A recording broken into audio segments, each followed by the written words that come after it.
அஸ்ஸலாமு அலைக்கும் வரஹ்மத்துல்லாஹி வபரகாத்து.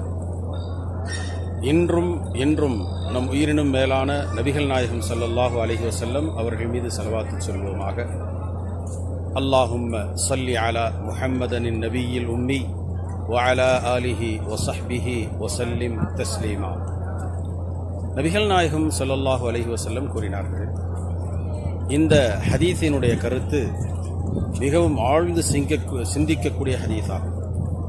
நபி ஸல்லல்லாஹு அலைஹி வஸல்லம் கூறினார்கள், சில் மன் கதஅக், சில் மன் கதஅக், உன்னை துண்டித்து வாழ்பவர்களோடு நீ சேர்ந்து வாழ்வாயாக.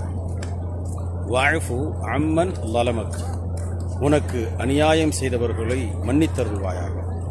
வ அஹ்சின் இலா மன் அஸாஅ இலைக், உனக்கு தீங்கு செய்வரிடத்திலே நன்மையாக நல்லவனாக நடந்து கொள்வாயாக.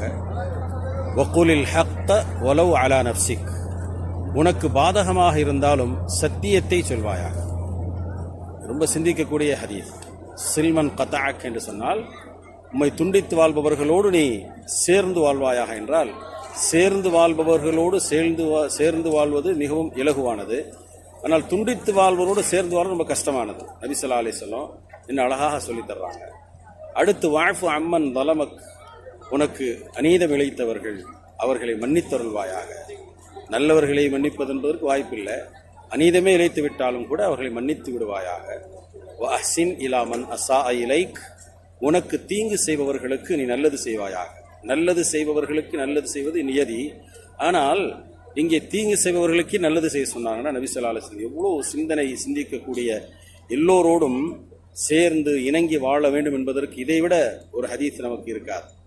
அடுத்து சொன்னாங்க, வகுலில் ஹக்க வலவ் அலா நப்சிக், உனக்கே பாதகமாக இருந்தாலும் சத்தியம், நீதி, நியாயம், தர்மம் அவைகளில் கவனம் செலுத்துவாயாக, அதையே சொல்லி வருவாயாக என்று கூறினார்கள்.